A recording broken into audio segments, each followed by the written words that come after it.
turning on because one of our group members wants to see the video later. That's not the only reason. And well, maybe it turns out to be good enough to use as a general resource. Where we can start.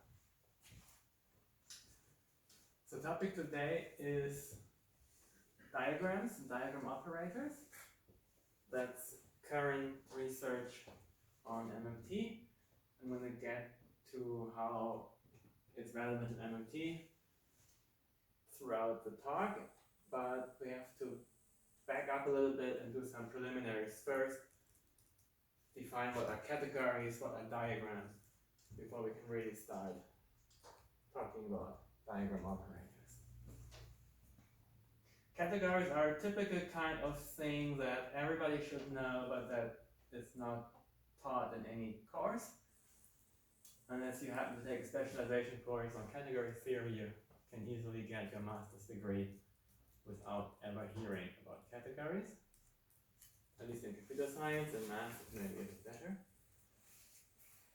And it's unfortunate because categories are an extremely general concept that comes up everywhere throughout computer science and mathematics. And knowing it always makes it better to understand any area than not knowing it. Have you heard of categories before? I heard from it, but We start from zero, basically. Okay. Yeah. So basically everything we can define, we can naturally extend to a category. We have the definition of a finite automaton. We can define morphisms between finite automata, and that gives us a category of finite automata. We have context-free grammars. We can define morphisms between them, which gives us the category of context-free grammar. If we have any logic, we have the theories over that logic. We can define theory morphisms between those theories, gives us the category of theories over that logic. We have groups, we can define group morphisms, gives us the category of groups. So basically any abstract definition you ever encounter can be expanded to a definition of the corresponding homomorphisms, which then gives you a category. And most of the time, that's exactly one good way to define the morphisms. Yeah? You could say what a definition of the category is. I'll get to that. Okay. So the basic idea is that any definition gives you a set of objects that share the properties that you're stipulating in the definition. It's a set of instances of the definition. You can then always define morphisms, which you can intuitively think of as maps that preserve those properties. So the objects are the things that have the properties, and the morphisms are the maps, translations that preserve the properties. So the very general form, if we define a category C, we have a set of objects. I'm going to write them as A, and the elements of the set of objects, often written with the vertical bars around the category. So the category has a set of objects. And then it has arrows or morphisms. Those names can be used interchangeably. And there's two notations for them, which can also be used interchangeably. We can write an arrow F from A to B, or we say an arrow F, which is an element of the homomorphisms from A to B. And then you need some very little structure. You need an identity morphism from every object to itself. And you need a composition F composed G of type A to C, whenever A is A to B, whenever F is A to B, and G is B to C. isn't it the other way around? Depends on how you write it. I prefer the semicolon Okay. when it's this way. Some people write it with a central circle, in which is G circle F. anything that you ever encounter about categories, you should try to reduce to the intuition for sets.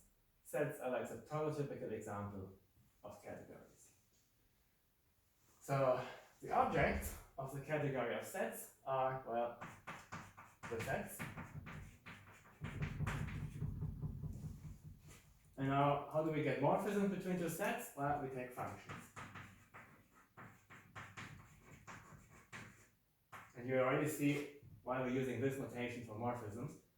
We're just inheriting that notation from the established notation of functions. So the functions are the morphisms between sets if we're in the category of sets. We of course have the identity function and composition in the usual way.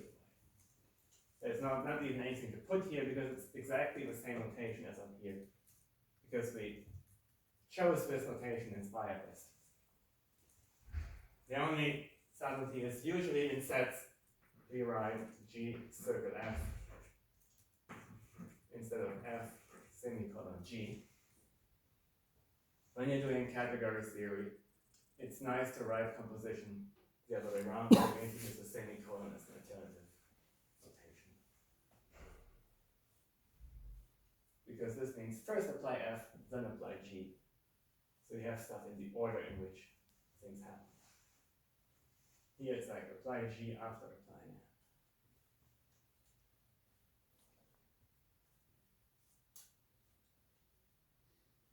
I want to show you one other example, which will be nice to know. Any single graph gives us a category.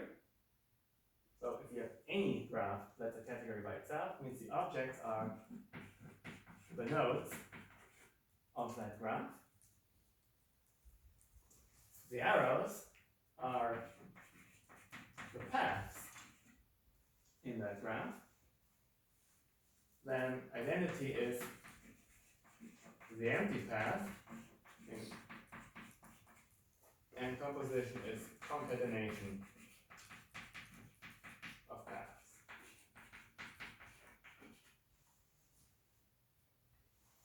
This is an important example because it's an example of a category where the morphisms don't have the intuition of translations. Yeah? Could you shortly explain what an empty path is? Oh, if you have a graph, a couple of nodes, and then we have some edges. By the way, I should have said any the graph. Okay. Okay, we have this guy too. Then the empty path, so first of all, the path is a list of edges, and the empty path is the empty list. So the empty path starts here, ends here, and doesn't have any edges. So it's a path of length 0. Here we have a path of length 1. This guy is a path of length 2. And concatenating paths just means I have a path here that ends in some node. I have some other paths starting in that node, and I compose them. Okay. And that's basically the whole structure that we need for a category. So you can think of the morphisms on the one hand as functions of some kind, like typically structure preserving mappings, like functions between sets, group homomorphisms, monoid homomorphisms, and so on. Continuous functions, linear maps between vector spaces. Then you have the identity function and the composition of functions. Or, more abstractly, you can think of categories as graphs, where you have the nodes and the objects and the paths. It's just ways to get from one point to another. One short question is, would it be also possible to define the identity of a graph by a cyclic path? You mean so you start a cycle, like this one? Yes, for example. No, because this is some other edge giving you a path of length 1, which happens to go from a node to itself, but it may or may not be the identity. In particular, we need an identity at every node, and our graph might have these kind of self loops only for some. Oh, A graph has a very special property when it comes to categories.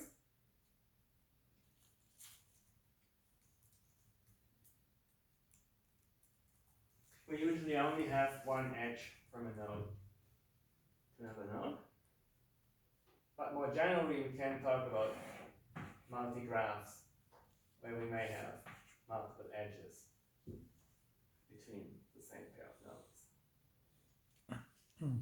So I never quite know what the definition, or what the name is. Multi-graph is overloaded in the literature. So a directed graph where there may be multiple different edges between the same nodes. And for example, we might have a situation here where we have a direct edge going from down here to here, and the path which takes a detour.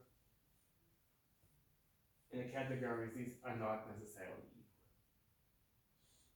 Just like they aren't equal in this graph. Like this is the path of length 1, this is the path of length 2.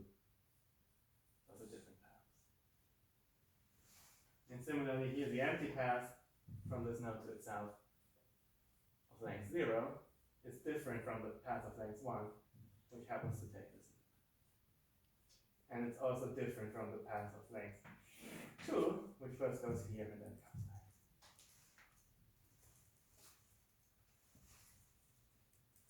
So we define the morphisms very abstractly in this case. Really, a morphism is just a list of edges that are composable, and then the empty list is the identity. That way, if you concatenate something with the identity, you have the exact path as before. Because appending or prepending the empty list of edges doesn't change anything.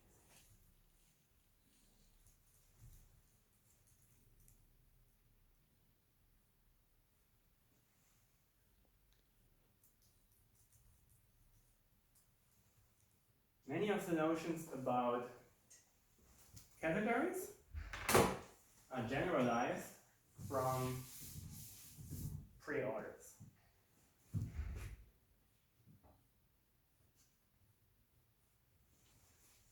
Let's look at a very simple pre-order, like the divisibility ordering of numbers.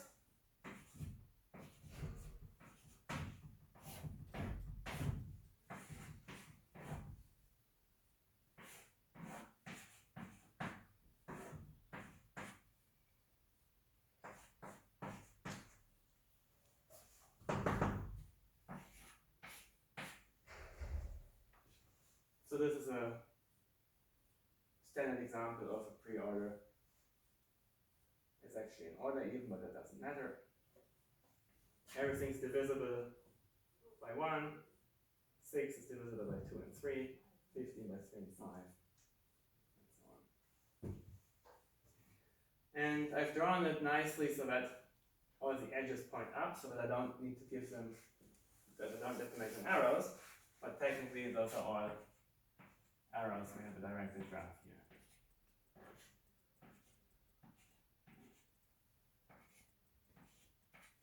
We have a minimum element, there's a least element, that's the 1, we have a greatest element, that's 0, and we have things like the least common divider, or the least common multiple and the greatest common divider. Something like I have 3 and 5, the greatest common divider is 1, the least common multiple is 15, by 4 and 6, the greatest common divider is 2, the least common multiple is 12. So we very typically have this diamond structure where we have 2 points, and then we take the closest one that's below both, or the closest one that's above both. That gives us the least common multiple, the greatest common divider. That's something that we will generalize to categories in a moment. Similarly, 1 is something that has an arrow into everything else, because from 1 we can find a path to everywhere else. 0 has a path from everything else, and from everywhere we can get to 0. So so least and greatest elements. We can generalize that to categories. Very nice in a model. So now we have a pre-order. The nodes are the elements. The edges are a little interesting because we say now we have an edge from x to y if x is smaller equal y. Should it be divides? Well, this is an arbitrary pre-order Ah, okay, yes, okay, yeah. on a set V. So we say we have an edge from x to y if and only if x is smaller than y. And then if we take from the pre-order the natural numbers of divisibility, we get exactly this diagram. The identity is then just reflexivity. X is smaller than x, so we have an edge from x to itself. And composition is transitivity. Right? If we have an edge from A to B and one from B to C, we also have one from A to C. So composition and identity correspond exactly to reflexivity and transitivity, which are the defining properties of a pre-order.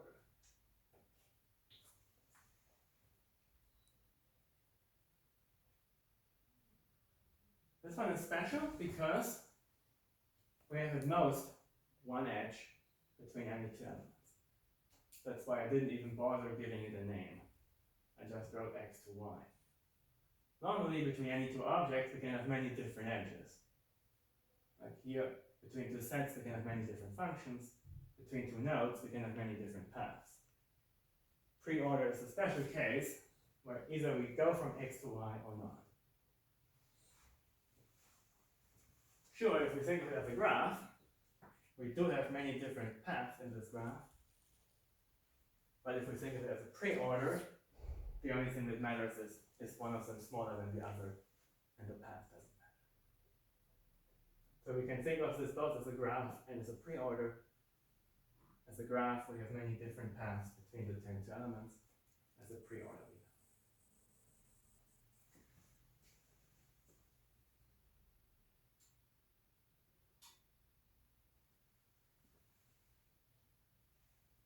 Now, a diagram has a technical definition, but a much easier, more intuitive definition is to think of a diagram as a finite subcategory. Subcategory in the sense of we pick some of the objects and some of the morphisms, and we have to make sure we include the identity in all compositions. So, for example, a diagram over sets could be, well, we pick the naturals, the integers, let's say the reals and complex numbers.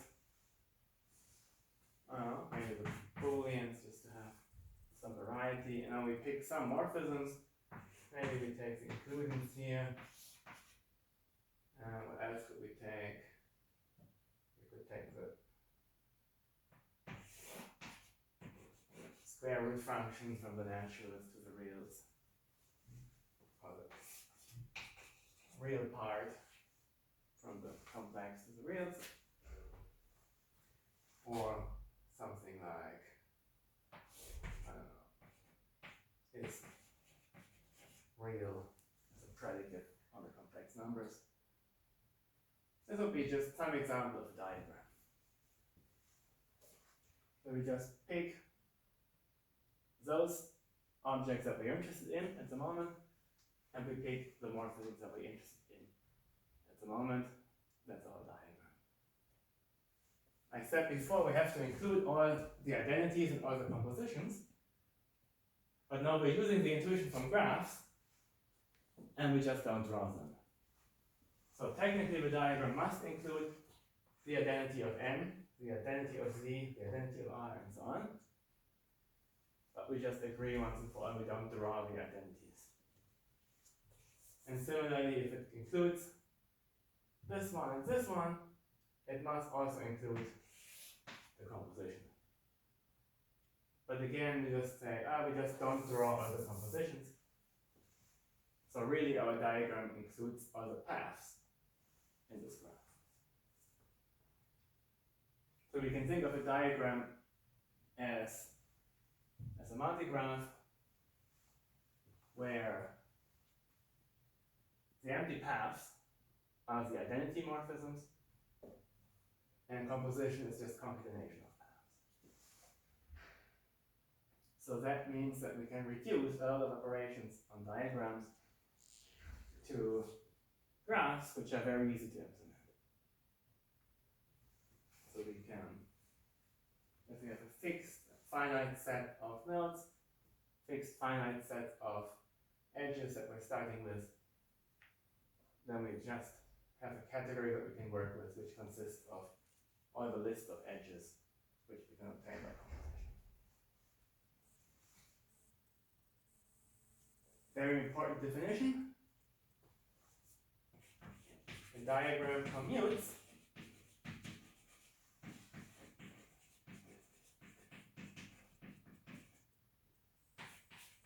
if at most one path between any two objects. That's exactly the property that we have here. So pre-orders always commute. We have at most one morphism between any two objects. So we can have a look at this diagram. This one does not commute. Why not? Well, we have a way from N to R, which uses first the inclusion and then another inclusion. But we have another one, which does the square root. So those are two different functions from the naturals to the reals. So this diagram does not commute. But if we say, remove this square root guy, you can see, does it commute now?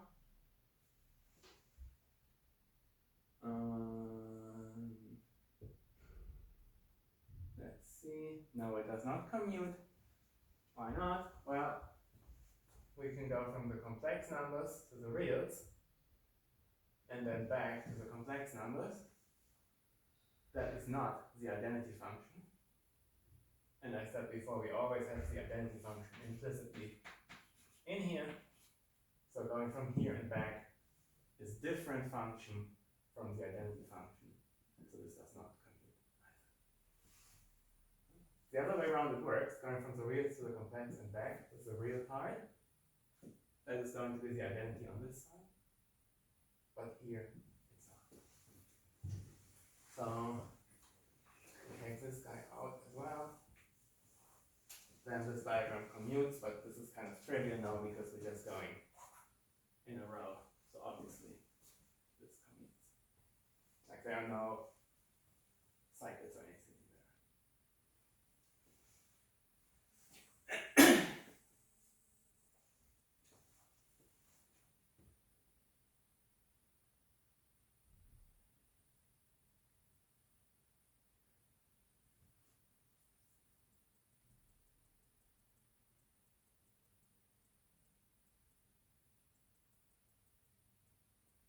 Let's see to make it less trivial, we could have an arrow here, which is just lambda x true, means a constant function that always returns true. Now we have something non-trivial happen, we can go all the way around here, or we can take this way. Now we have two different paths in our diagram. But this diagram still commutes because the resulting functions are the same. And if I go from the naturals up to the complex numbers by inclusion, and then if the function is a real number, that's always going to return true. If we start with a natural number, and from here to here directly I have the identity function, the constant function always returning true. So this one and this one are the same, so this diagram still commutes. Yeah? What is the exact meaning of this include arrow? It's just the inclusion function, mapping every natural number to itself. Okay, so Right. I could technically draw it like this, but then I have to say which function it is, so I have to say lambda x, x, lambda x, x, lambda x, x. and how did you conclude that if you go that path from the natural numbers to the complex, that the complex only consists instances with real numbers? Oh, well, if you take the function that starts here Mhm. and goes all the way up and then down, which function is that? It's a function that starts as a natural number, maps it to itself, to itself, to itself, and then it maps it to true or false depending on whether it's real. Every natural number goes to a real number, so it's going to be mapped to true. It maps to itself, okay. And so it's a common convention, if you have inclusions in your category, instead of always writing lambda xx, you just make little hooks here, then you don't have to say which function it is. Makes it much easier to draw and easier to read the diagrams. There's a technical definition of what it means to be an inclusion, but we don't have to go into that. We can just use the intuition. If it's the identity function, effectively, then we can call it an inclusion. Into a bigger set. But technically, it's the identity function that has to be at It's not least enough. as big. If it maps into something smaller, it's not an inclusion anymore. Yeah, but you can't do the identity into something smaller.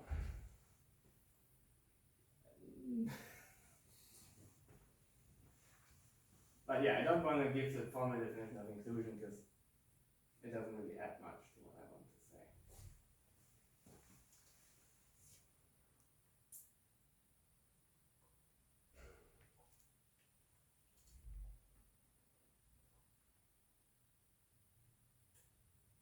Let's look at a few of these generalized definitions.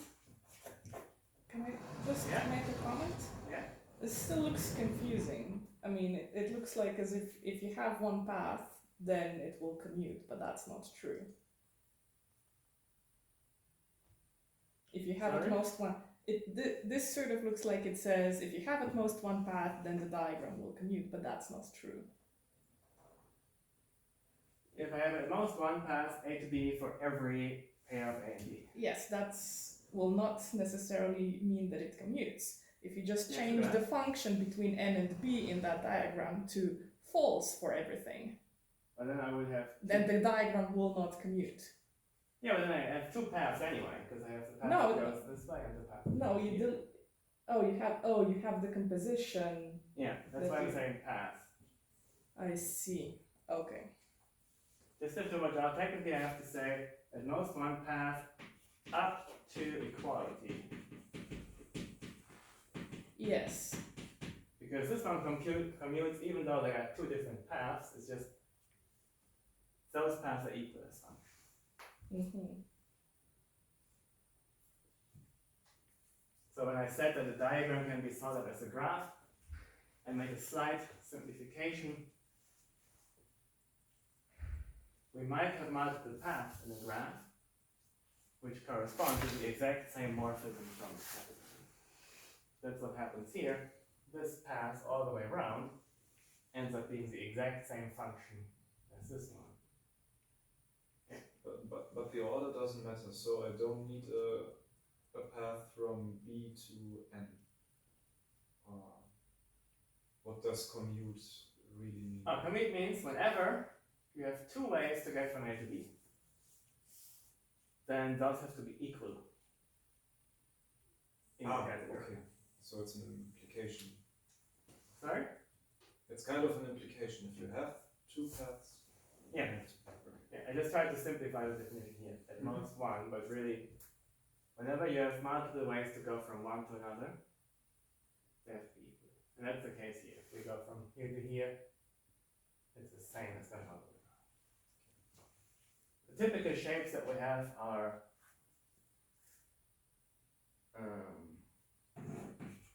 triangles and rectangles. And here we have two ways to get from A to C. We can take the detour through B or the direct path. And we have the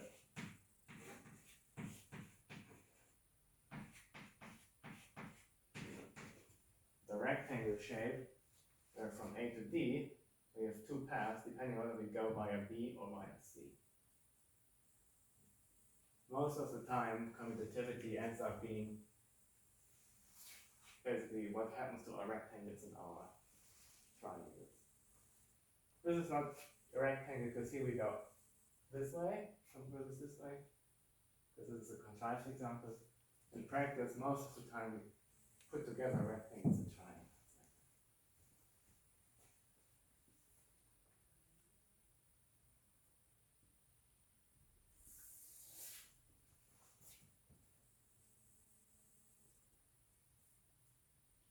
So let's think of the category of MMT theories.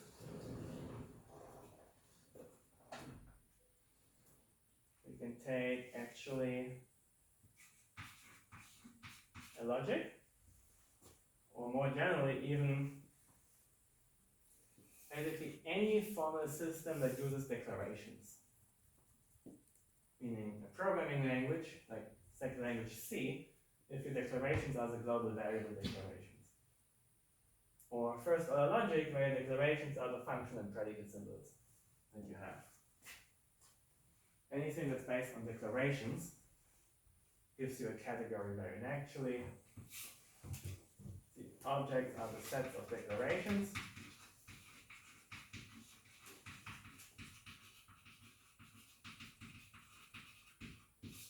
And we call those signatures or theories. Kind of depends on whom you're talking to.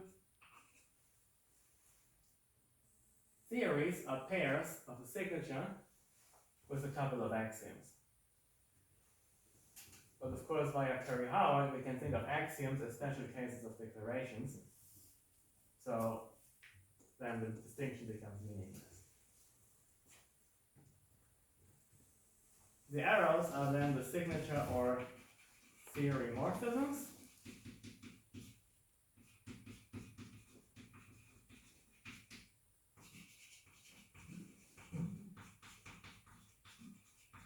And these always have the same shape, namely,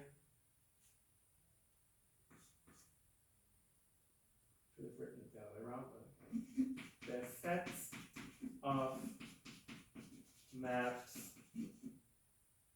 let's say mappings of an A name to a B term. So, say you're in first order logic, you can declare function and predicate symbols. So a morphism takes a function symbol to a function.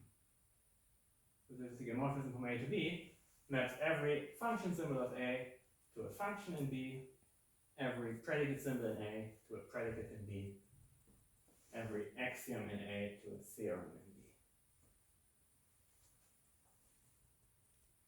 Here in C, you would say you have two programs, A and B, and the morphism has to map every integer variable declared in A to an integer expression that you can write down using the variables of B.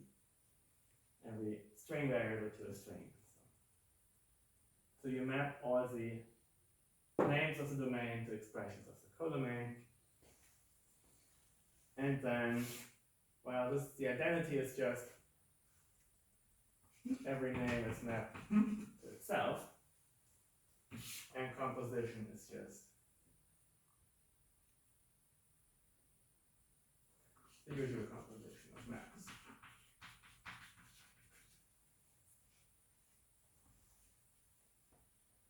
Let's look at an example. Actually, before we look at an example, let's do MMT.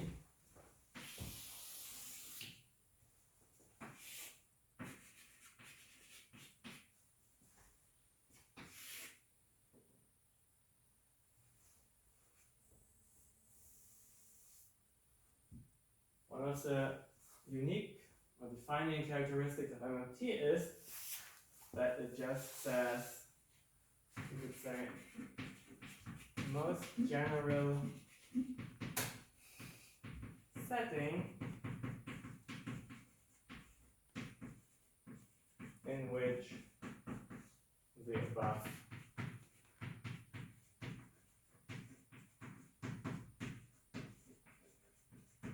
works. Whereby above, I mean this line. So, if you really think about, sets of declarations, of course, declarations look different for every logic. Declarations in first-order logic look different from function declarations in C. If you try to abstract from that and say, what kind of definition could I cook up that is so general that it covers all of these cases, we more or less end up with MMTs. So we can think of MMT as being one huge category in which the category of every particular logic can be embedded. So we have first-order logic, all the theories of first-order logic can be embedded into MMT theories. All the theory morphisms of first-order logic can be embedded into MMT morphism. So we can once and for all define and implement MMT, and then whichever logic we ever want to work with, we can just define the right subcategory and work with that. Yeah? What is the full name of MMT? Meta toolset. Again? The idea being, if you use the category of theories of logic, you're in some way at the meta level, you're actually interested in the specific theories. The logic gives you a meta level to talk about that stuff. And MMT is one meta level higher, abstracting away even which logic you're in. Okay. So a logic abstracts away which specific set of declarations you're working with. And MMT says, well, that's actually an unnecessary intermediate abstraction level. We can just as well abstract away which formal system we're working with in the first place. And then we only need to worry what one category was.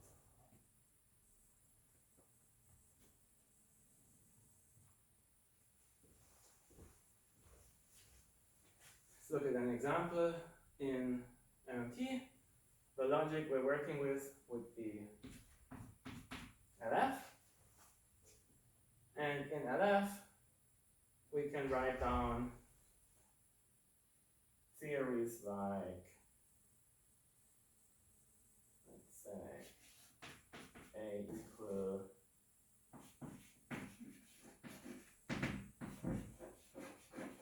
prop type that prop to type, and let's say conjunction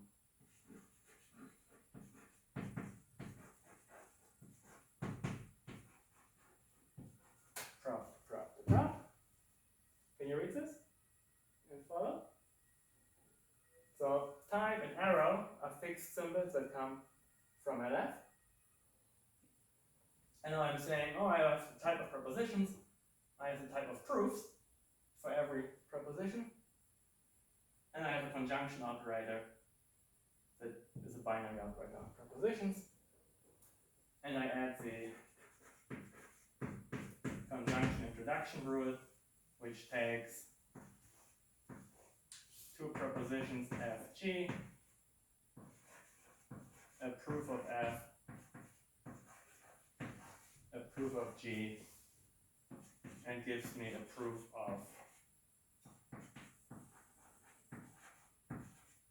the conjunction. That's just the LF representation of the usual conjunction introduction rule, which says if you have proof of F and G, you have a proof of the conjunction. Yeah. And the pi operator is also in LF? Do it would be with colors.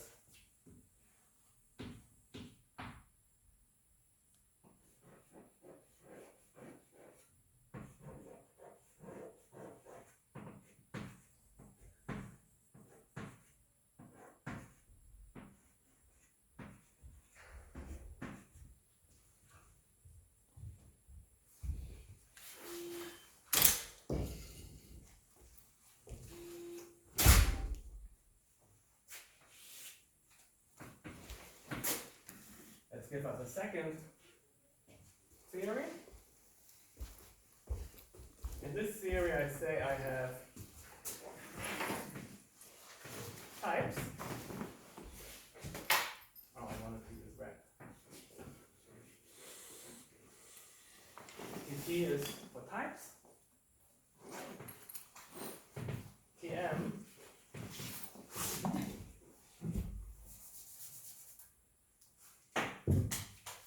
gives me for every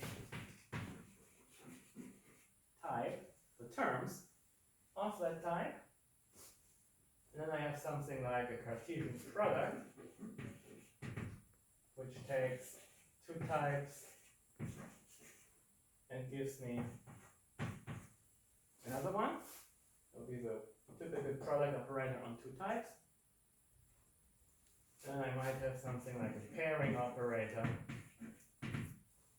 which takes two types S and T, a term of type S, a term of type T, and gives me a term of type product of S and T.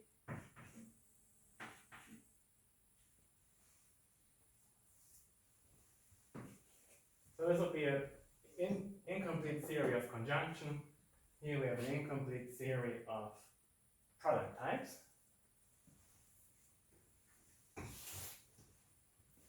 And now we can do a morphism. Let's actually change the names here.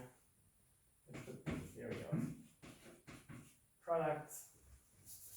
And this would be a theory of conjunction. We can have a morphism that goes from conjunction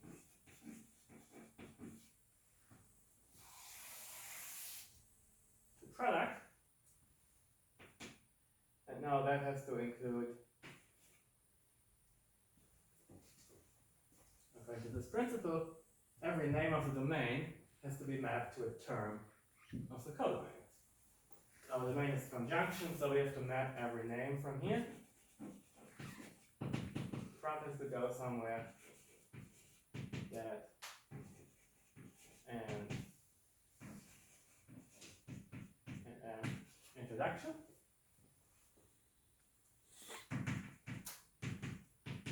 And all of those have to be mapped to terms of the codomain. Our codomain is prop. So we have to map everything to a term over this theory. And in this case, it's a particularly easy morphism to do, because we can simply map prop to TP. We can map that to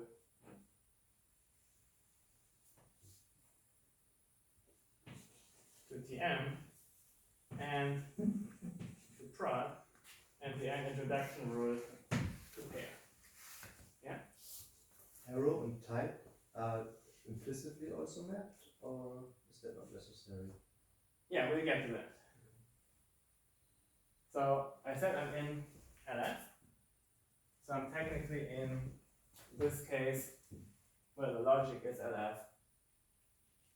And my declarations can use everything from LF. And then of course my morphisms don't have to worry about that stuff. LF morphisms keep everything from LF things. So I call this CH because that's the Carey-Howard morphism. If you write things down in LF, it becomes particularly easy because you can actually see, if you formalize it, how the theories are basically the same thing, it's just a renaming of the operators.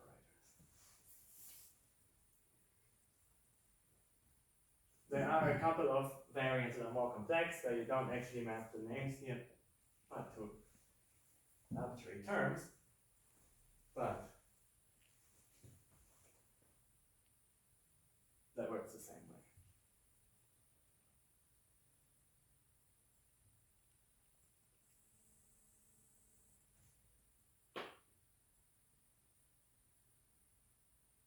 And of course, because it's a renaming, we could just as well do the morphism in the other direction. Then we could show that going back and forth gives us the identity. So we can have a diagram that has conj in it and prod and our morphism ch. And we could define a second morphism ch prime for the other direction. And we could then check if that diagram commutes, which means going back and forth would have to be the identity. And if both of these morphisms are just renamings, and the renamings invert each other, that works out. So here we would have a trivial commutative type. And if you're giving the talk on the Curry-Howard correspondence, one way to present it, and this is also in the, it started in the MMT Latin 2 repository, we could just write down all these theories and all these morphisms between them, and that works out for basically everything for which you can do Curry-Howard.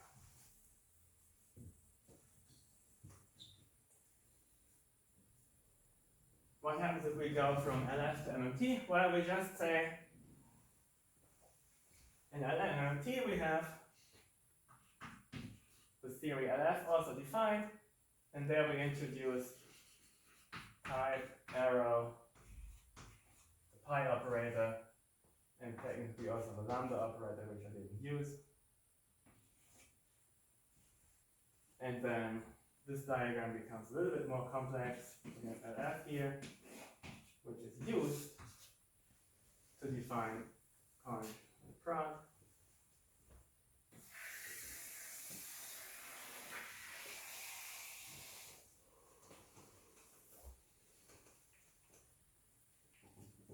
And let's say I remove this one again.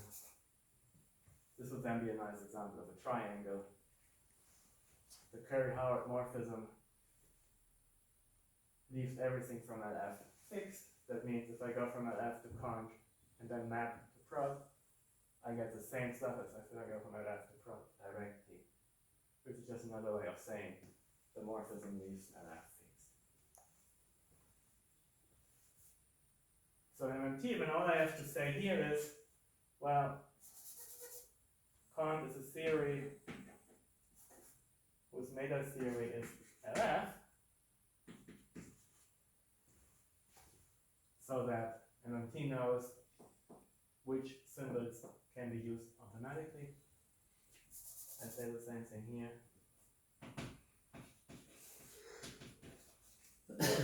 And then when I give the morphism, I could say that I should also have the identity of LF here, but actually if these two have the same meta theory, MMT automatically assumes that you want the morphism to be the identity of the meta theory.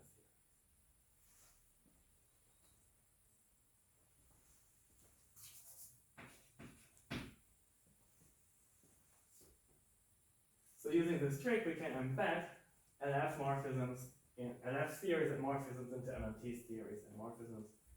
All we have to do is define a theory for our logic, in this case LF. They're all the fixed logical operators and connectives that the logic introduces. Use them to define our declarations. And then if we give morphisms, we just assume all that stuff is fixed. We could also map the logics, then we would have logic translations, and that works in the same way.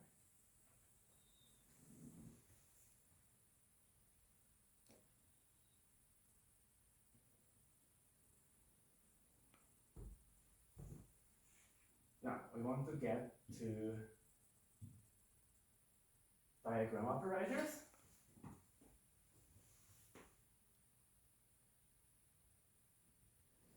let's revisit the definition of the least common multiple that I indicated before.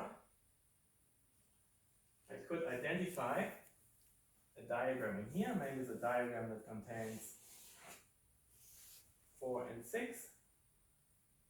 Then I might ask, what is the least common multiple of this? Meaning, what's the closest object that subsumes both of them? And then I would get this thing.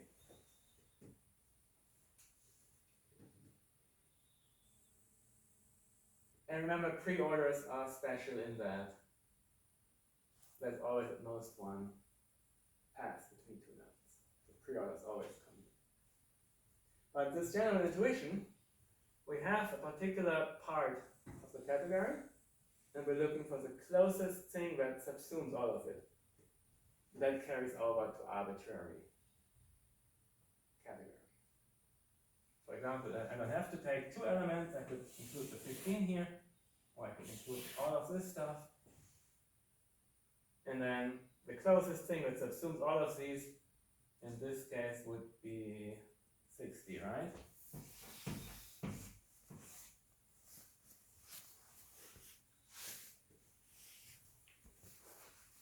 So this leads to the general intuition of a colimit, where we draw a diagram, and then we try to find the closest point that subsumes everything. Why is 60 or why is 12 closer than 24? Sorry?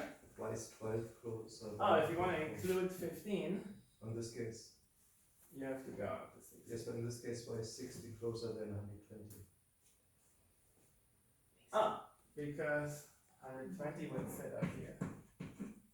Okay, yes.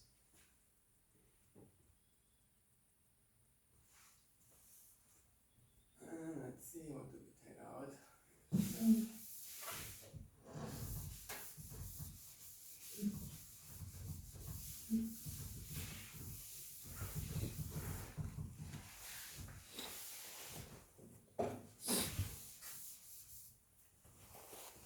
So there's one colimit which has overwhelming importance.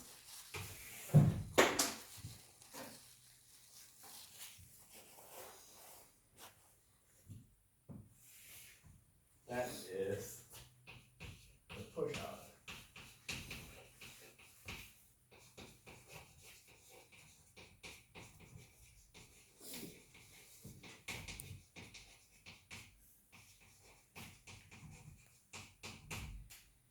Here we start with a diagram.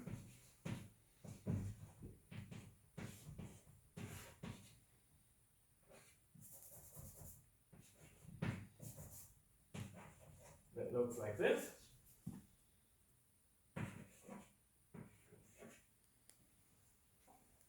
And we're looking, oh wait, let me draw it.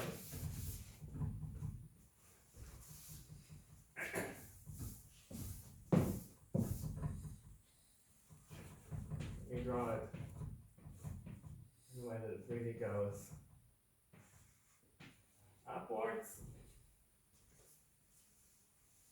Let's say we're in an arbitrary category. We have a diagram that looks like this. The colimit of this diagram would be something here, which is above. In this case, we call it the push out. Such that it's above everything means we need to be able to have arrows that go like this.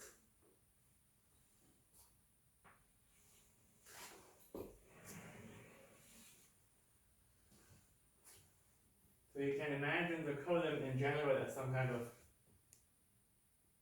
cover that is just close enough that you can get in there from everywhere else in the diagram.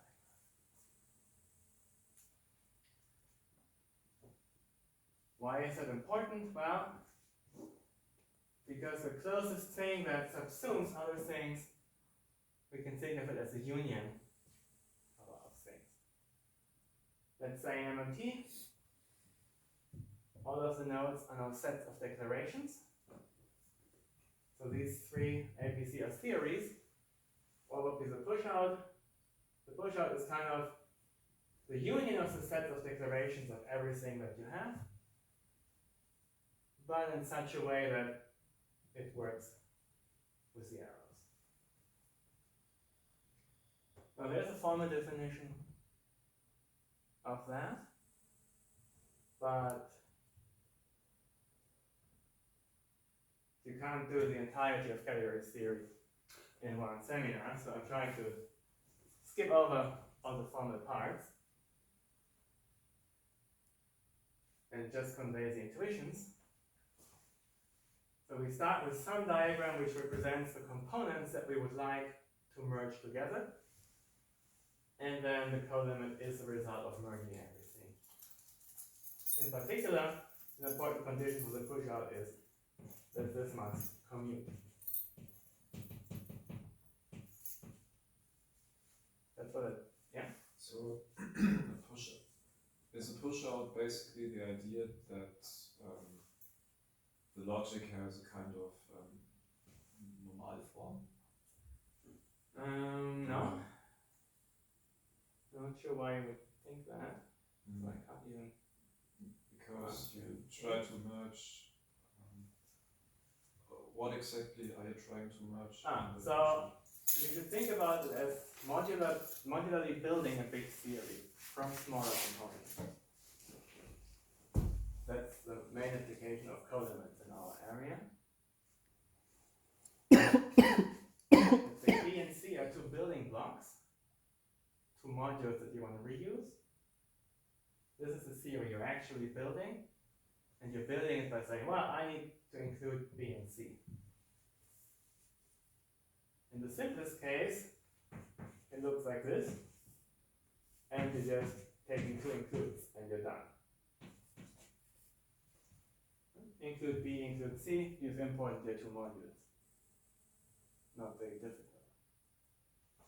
For the push out, there's extra complication. Namely, you can think of it as a sharing condition. You need the union of B and C, but everything from A you only want once.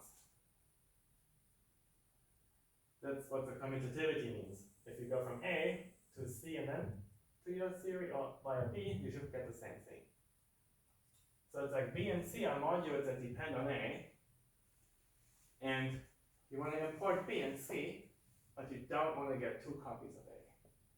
So would your two examples be a possible example for it? So A would be LF, B conjunction, and C projection. That would be one very special simple case of a pushout, where you want to build a formal system that has both conjunction and product types. Okay, so and the morphism. So I could have LF here, the inclusion into conj, the inclusion into prod. Then the pushout gives me just something that has both of these.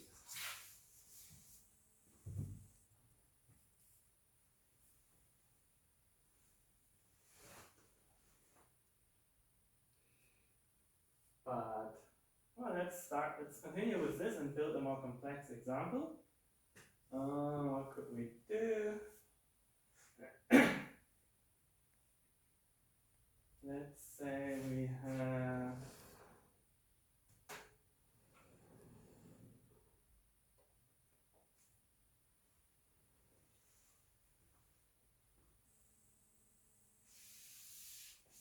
and we don't have the pairing operator.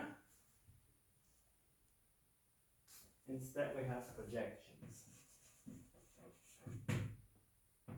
Projections would be taken as in the T, the term of the product, and I'm getting, let's say we only take the left projection. I have a Cartesian product of S and T, and I'm projecting the left component out to get an S. And now let's say you would like to merge these two, but you don't want to have prepositions and types. You want to apply Curry-Howard to merge with prepositions as types, meaning you want TP and the prop to be shared already. and you want the TM and the that to be shared. And maybe even and prod, and you really only want to merge these two in the end. So maybe you only want 5 declarations in your result. These 3, this one, and the translation of this one into this system.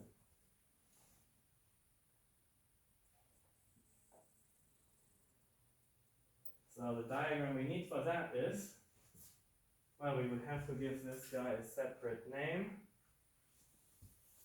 Okay, I close here and I say, this is conj prime, which just extends conj with one declaration. So I have conj extended to conj prime.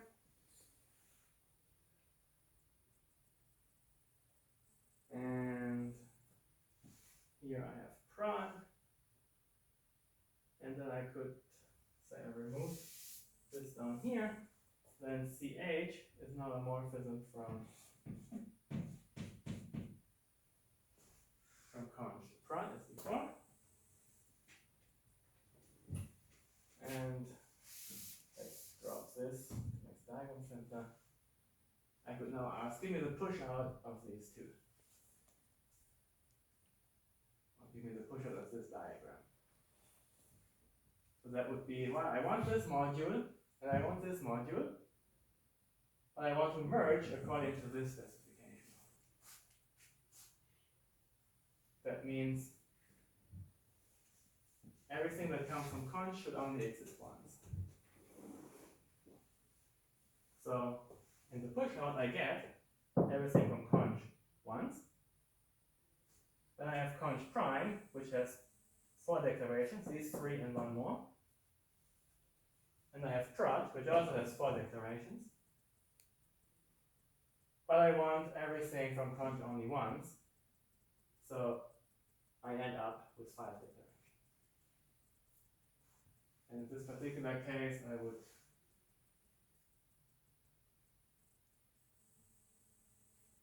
indeed do a propositions as types, meaning all the propositions get translated into types. So the resulting theory would be like prod, but extended with this operator, which is our pairing. So you can think of push out as merge all of it, but whenever you have an arrow, that's a sharing specification. So we have 3 declarations here. Prod, that, and 4 declarations here. TP, TM, prod, and prod, and 4 up here. Prod, that, and I. In the push out, we merge all of it. So we have 4 from here, 3 from here, 4 from here. That's 11. But now every time we have an arrow, that gives us sharing. So this maps prod to TP, so we identify those 2. This maps that to TM, so we identify those 2. This maps and prod, so we identify those 2. So in a way we can say, okay, these drop out, because we have them here already. This arrow maps this to here, this to here, this to here. So we again have to drop them out. That means we have to merge this one, TP and prod, and we have to merge TM and that, prod and end.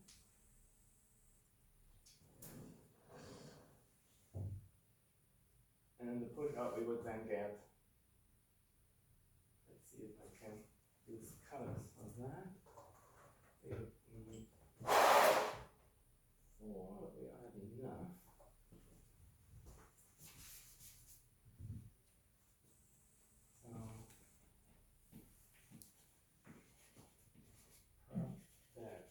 And we have prod gets mapped to TP, so those 2 have to be the same. Here we have an inclusion, prop gets down to prop, so these have to be the same. And everything that's yellow has to be shared, because that's what the arrows tell us. Everything that's blue has to be shared. That goes to TM, and here that goes to itself. Here we have and goes to prod, so these two have to be shared. Here they have to be shared. And that's actually all we have. So then we would, in the end, get the yellow things only once, the blue things only once, and the red stuff only once, and everything else that wasn't part of the sharing, like and I, and crunch, and this is the push out.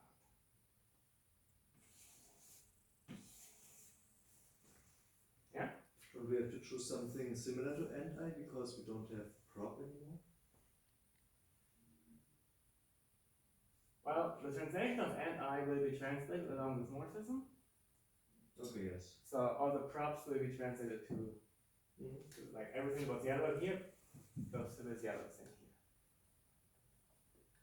So we have kind of an and I prime there. Yeah, so you're touching on a subtle problem. In general, all these categorical instructions are only unique up to isomorphism. And the simplest kind of isomorphism is renaming. So we could rename these arbitrarily and still have a push out.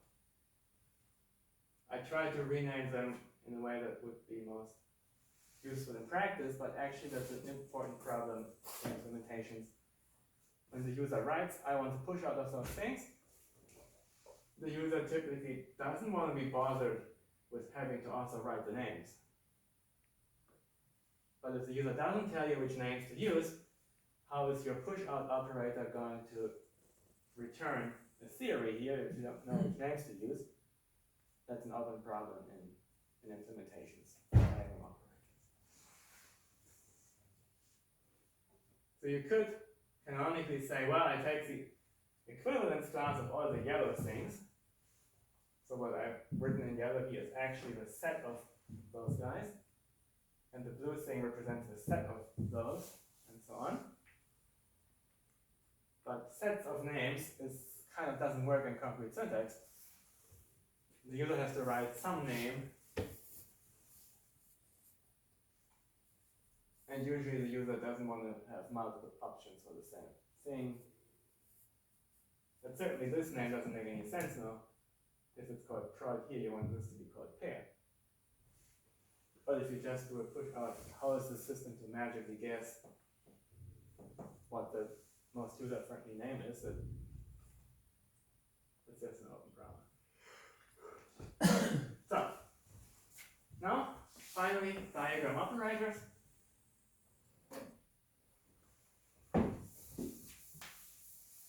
Push out was traditionally seen as a diagram operator, meaning you have an input diagram, that's the white part down here, and an output diagram, that's where the red stuff is added.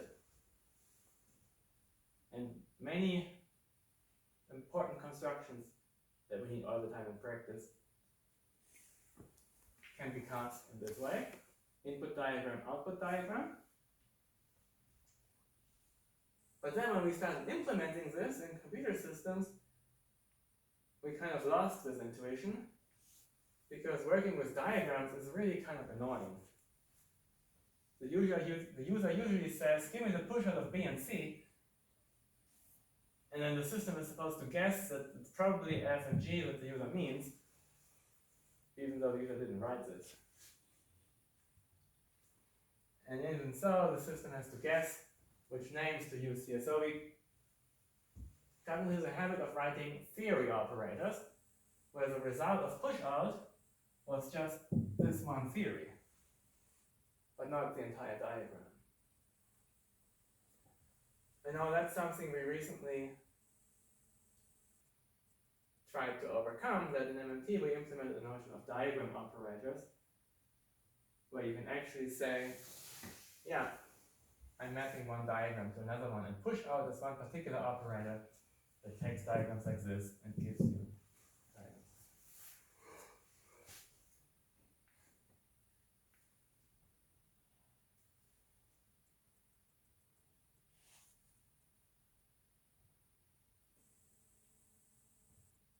It can also be annoying because very often the user doesn't really care about those diagrams. I'll give you an example. Let's say this theory has already been called P. And I already mentioned that this is really the wrong name, so we could have another operator which is just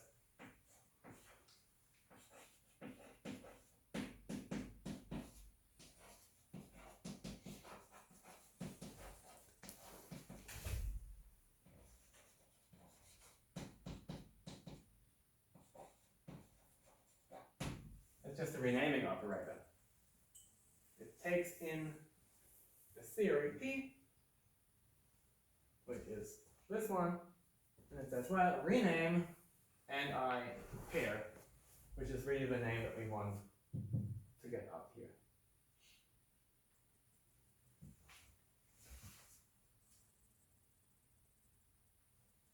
Looks very easy, but what is P actually? Well, if we say that P is a push out, then P might be push out of running out of space. No, I'm gonna write it here. So P was actually the push out of a diagram consisting of conj prime, prod, and ch. And I can build my diagram by just listing all the components. And then I apply the push out operator to that diagram, and I get out a new diagram. And let me actually do this whole thing differently. Sorry for that. Let's introduce a name for the diagram, which consists of conj prime, prod, and ch. So that would be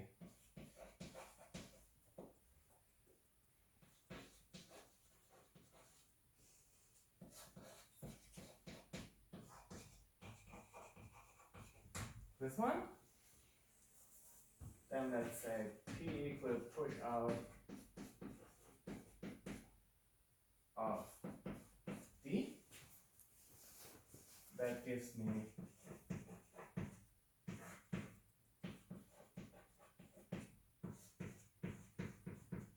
now this diagram with added edges and one added theory. That's the result of the push out. You could just write P in the upper right hand corner. That's what you did. That's the thing now. What is P? Does P now refer to this upper corner or to the entire diagram?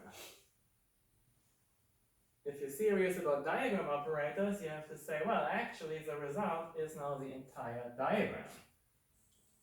So I have to introduce some labels here. This could be, I don't know, E, and this could be N for edge and node. And I could say P dot N is exactly the guy up here. And now I could continue with P prime equals P rename and I is pair.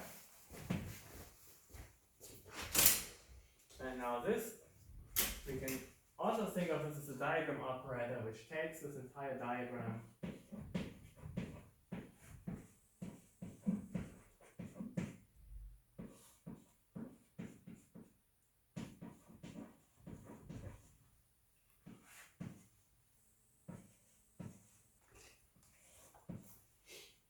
then it gives us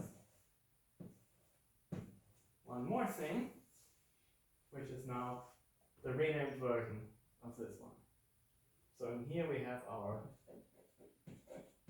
and I, here we have and I, and up here we have pair. Should we suppose specify that we want to rename on n, on p.n only? Yes, I'm getting there. And because it's a rename, we can actually go in both directions. Renaming gives us an isomorphism, so we can get two new morphisms in our diagram. So the rename operator could take this diagram, extend it with one new theory, which is just the renamed version, and you can additionally extend it with the isomorphisms which do the renaming.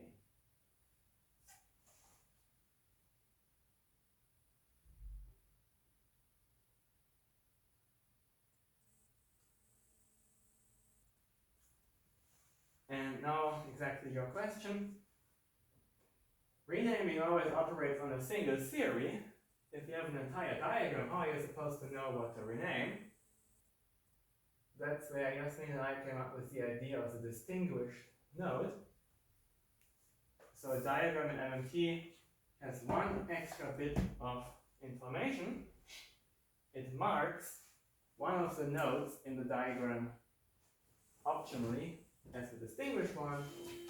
In our case, it's this one. It's typically the last theory that was built, the last one that was added. So for a push out, it's clearly the one in the corner. That's the one you want to work with later on. For renaming, it's the renamed theory. And then the rename operator takes this diagram P and looks at the distinguished node of that diagram, renames accordingly, and then returns a new diagram in which the renamed theory is the new distinguished node. Didn't Jacques and Connor have that same idea in their 2012 paper already? Kind of, except they didn't capture it in exactly the same way. And I believe the distinguished node idea makes things easier. They only had it in the semantics in a way. They're not using it for syntax, if I remember correctly.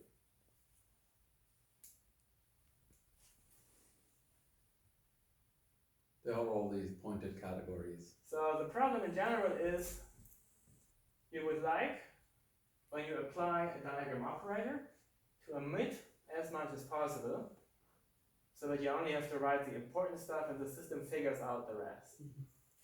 So for that, it's convenient if your diagrams track a little bit of extra information that helps the system later on to figure out what the user probably meant.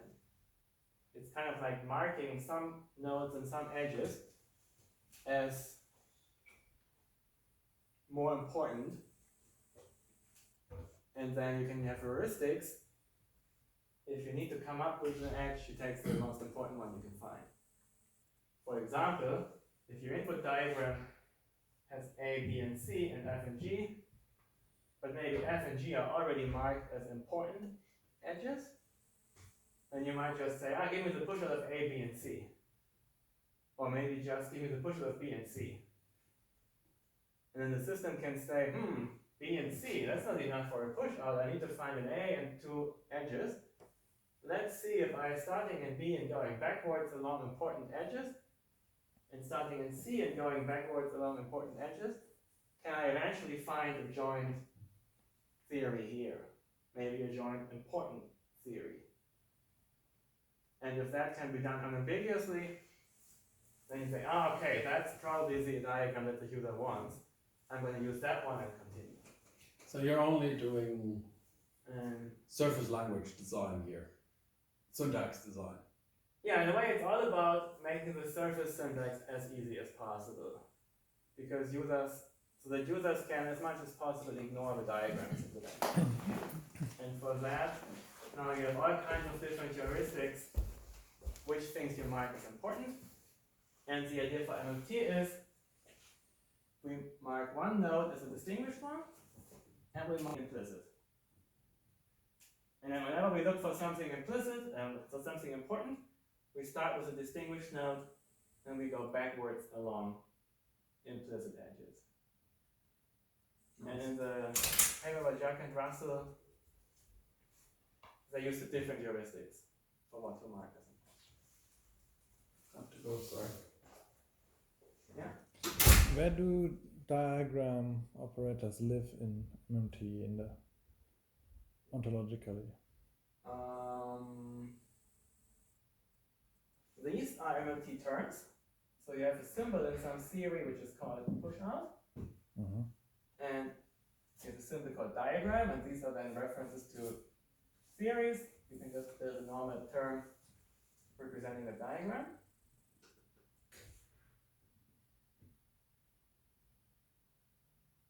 And then you can have simplification rules that act on any term of the form push out of something. And then that rule has to transform this expression into the corresponding flat diagram, where the push out is actually computed and it's going to be presented. So there is built-in syntax in MMT now for diagrams like this.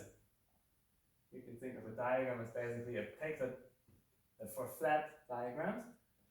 You just take the flat diagram operator and you apply it to the list of nodes and edges that you want. And this one is either a name of a theory or it's an anonymous theory, which is just a list of declarations. And morphisms either a name of a morphism or a list of maps. So you can represent anonymous theories, anonymous morphisms as MMT terms. And by just listing a couple of those, you can aggregate them into anonymous diagrams.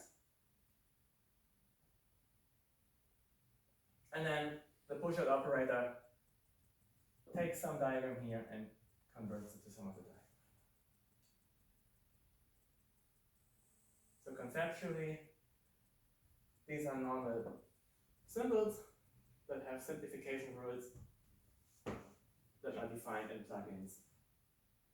And you can add your own operators. MMT doesn't really need any built-in operators except for the ones that let you build diagrams in the first place. So if you have any diagram operators that you want to define, you just have a theory in which you declare the operators. Then in Scala you implement the simplification rules for them. And that's what Navid's project has started doing, where he just looked at a couple of operators we find interesting. Is there a demo already of that? He might have a demo next week if we tell them to prepare one. He has already implemented a couple of operators that he could show some examples. So the one that he showed me today was, that's maybe a nice final example. Although we're already over time, I don't want to keep you longer than you have to for your credits.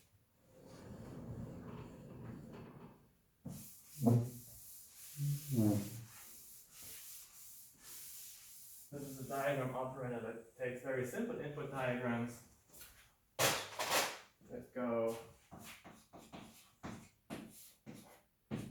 You have some theory of first order logic. That's your input, and your output is going to be a theory in sorted first order logic. So you have in, out. Very simple diagram operator. And for example, if this guy is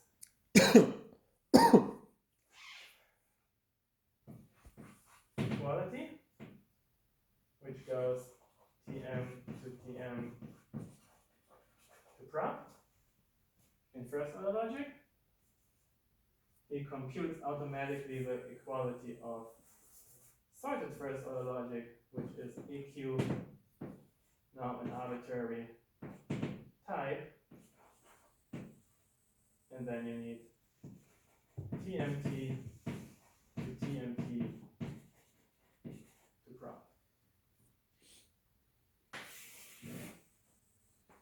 that's an operator that just lifts all the untyped connectors like equality and quantification to their typed counterparts. There's a special operator that only works if the input is full and it always produces output in sorted form. So if you specialize like this, you can easily come up with all kinds of constructions. But you have to implement that. You can't Everyone has to be implemented just in Scala. in Scala. It would be nice to have a declarative language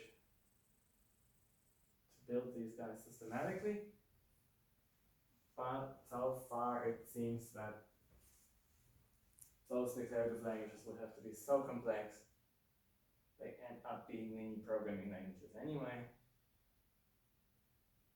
And then you might as well use a real programming language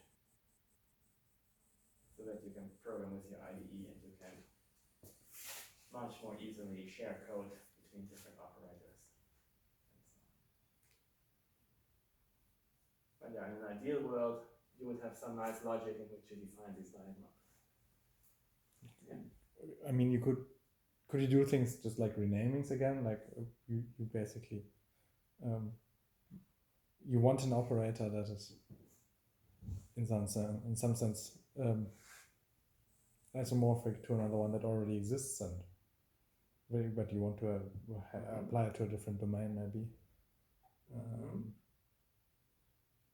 So, I mean, as the pushout, for example, is a symbol. I mean, could you just target it with a view, for example, something of that sort? I understand the question. But you mean, if these operators were defined inside MMT, we might be able to have views between different operators, right? Yeah. Maybe one operator happens to be a special case of another one, then we could formally state that and maybe improve it in MMT. That's something we lose by dropping into Scala. So there we have a trade-off. We want the language to be as simple as possible so that we can implement it inside MMT and reason about it. But we also want it to be as expressive as possible so that we can actually implement all the different diagonal operators that we need. And so far, experience has shown that many of these diagonal operators require a couple of complex things that are annoying not to get from a programming language. They're all pure functions, so in that sense, you don't really need a programming language. You don't need unrestricted recursion, but you do need a lot of things like tree traversals, and maybe you want to have a hash map somewhere or maybe for efficiency you need to carry around the list as a mutable variable. So there's unfortunately no nice programming language that would do this stuff for us. We could design one in MMT, exposing exactly the functionality needed to implement these guys. And then we could reason about them in MMT. But then you would not have IDE support for your program. So it's an advantage and a disadvantage at the same time. Going on to the lean system has a mechanism similar to MMT's roots that you can use to extend the algorithms. And that uses reflection so that you can implement the roots in lean itself. It's very nice, but also very bad for the same reason. You have everything in one system, you can reason about your roots, but you don't have any IDE support or proper programming language library to do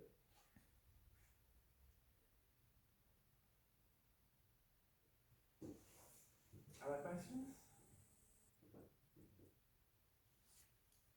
With respect to the problem of automatically generating a name, so the viewfinder, right? That's complete for renamings, isn't it? If we know this is prop and TP, and which one should we pick here?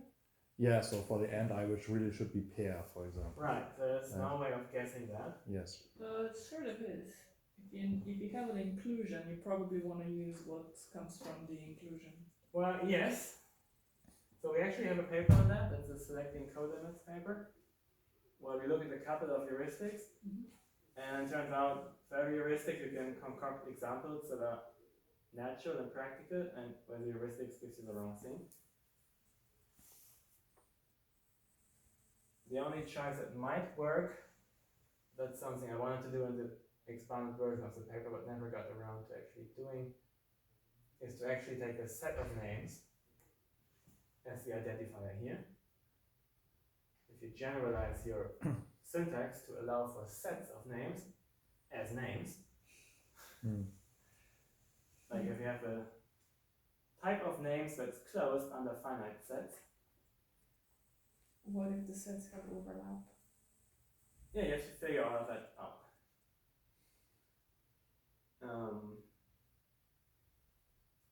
Then it might be nice to have, at least in the abstract syntax, canonical choices for names. But then you still have to, when the user prints that theory out, you probably don't want to have sets of names everywhere, so you still have to make a choice at some point what you show to the user. I mean, one step better than having to provide all the names is being suggested names maybe from a drop-down menu and just choosing one, and usually it's a whole naming convention. Now think about what does the concrete syntax for that look like? If you just say push out of the diagram, how do you change this syntax to do the renaming?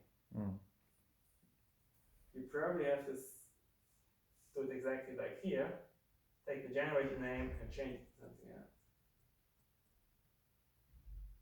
If you just said, oh, I want it to be called pair, then the operator says, well, what do you want to call pair? You have to tell me which thing you want to rename. That means you still have to generate a name first so that the user can refer to it just to change it.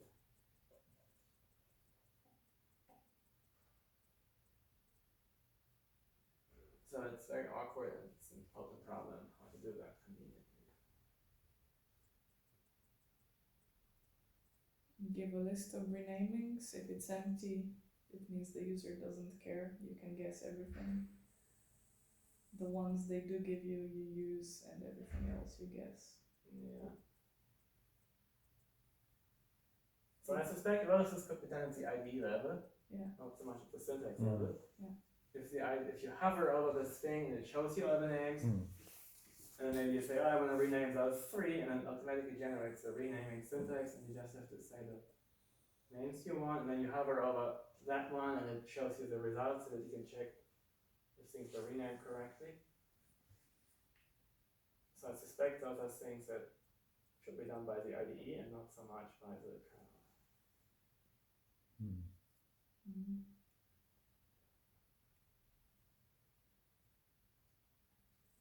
Other questions?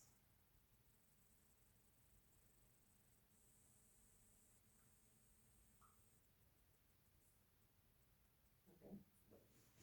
So, you can stop the video.